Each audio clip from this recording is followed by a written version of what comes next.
Welcome back, you're watching BBC Breakfast. Now, hundreds of people attended a vigil on Sunday to mark the one-year anniversary since 16-year-old Brianna Ghey was murdered in Warrington. Brianna's mother, Esther, Ghey, is now campaigning for better mental health support for children and for tighter regulations on social and media use.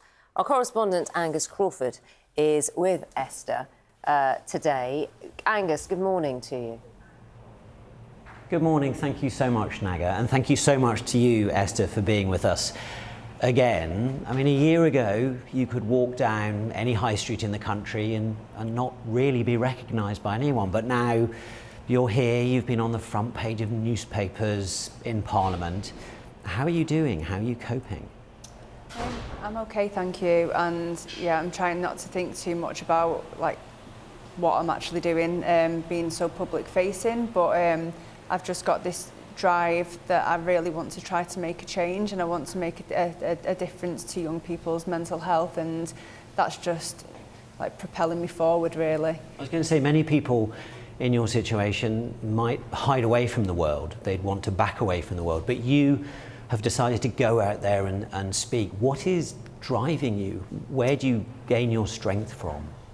I would say that I gain my strength from Brianna, really. I've learnt so much from Brianna, and she didn't hide away, and she pushed herself and put herself out there, and was like she wanted to be who she wanted to be, and she was brave enough to do that. From my experience being a mother and having a child that struggled with mental health, and then also what happened to Brianna, I think it's time for me to be as brave as Brianna and to push myself out there and try to make a change. Do you think she'd be proud of you, of what you're doing, support you? Yeah, I think that she would be proud of me with the mindfulness aspect of it, but maybe not the mobile phone petition that I'm pushing. Yeah. The mindfulness, how important to you is that young people learn ways of coping? It's really important. I think that young people are struggling a lot. Adults are struggling as well, but especially young people. And from my experience with mindfulness, I know how much that has increased my mental resilience and has helped me to deal with such a horrific event in the worst time of my life. And I just want other people to experience that as well, to be able to have that strength and that mental resilience and that the empathy and the self-compassion. I think it's important to teach young people how to develop these skills. And yet you say, Brianna, if you talked about the mobile phone ban on certain apps for under 16s, you'd have had to fight that, wouldn't you? Therein lies part of your problem, isn't it? How on earth do you convince both parents and young people that this should be a way forward, that certain apps should not be available to young people? I think that I was struggling with Brianna and her, I would say, obsession or addiction with her mobile phone. And I think that so many other parents of teenagers in particular are also struggling as well. The amount of people that have signed the petition, I think we're over 80,000 people now, and the comments that are on there are really interesting and really supportive from other parents that are also dealing with these difficulties. So if you could wave a magic wand, as it were, today, what two things do you think you would want changed now for young people? I would like to see mindfulness in all schools in England to help young people to develop mental resilience in the first place. And I would also like to see mobile phone companies take more responsibility for children's welfare. I mean, one of the issues there, I imagine, is that it is important to raise the issue about the tech companies, what they do, but what about parental duties? Is there not a role here for parents to willingly ration what their children can see, look at what they're seeing, talk to them about it?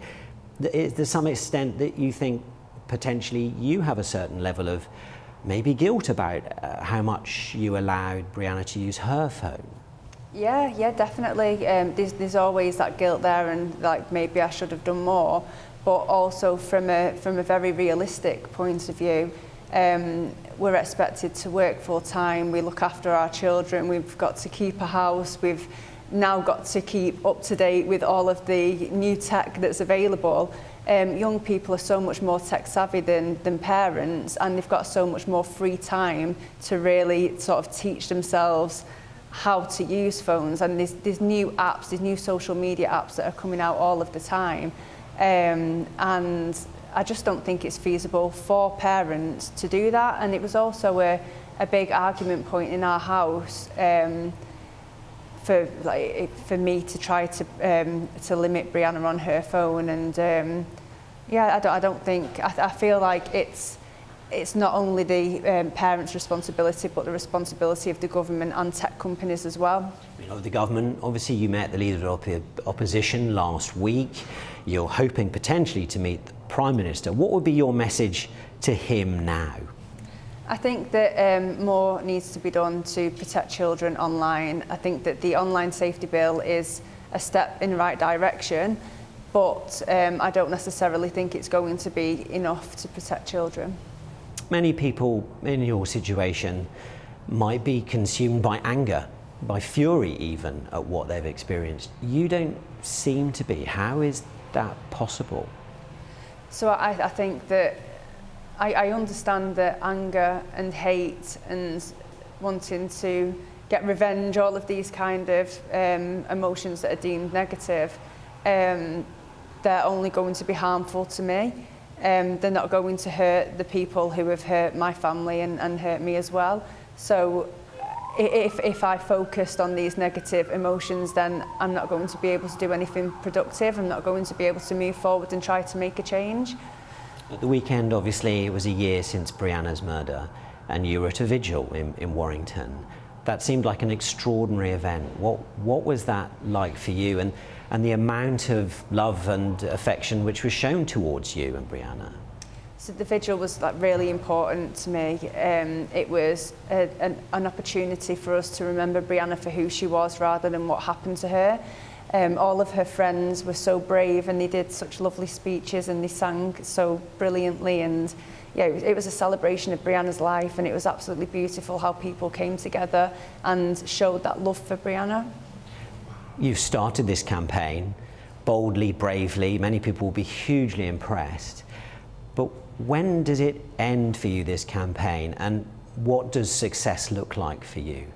So the Peace in Mind campaign is a campaign that I started with the Warrington Guardian, and we have now raised enough money to get a mindfulness teacher in every school in Warrington.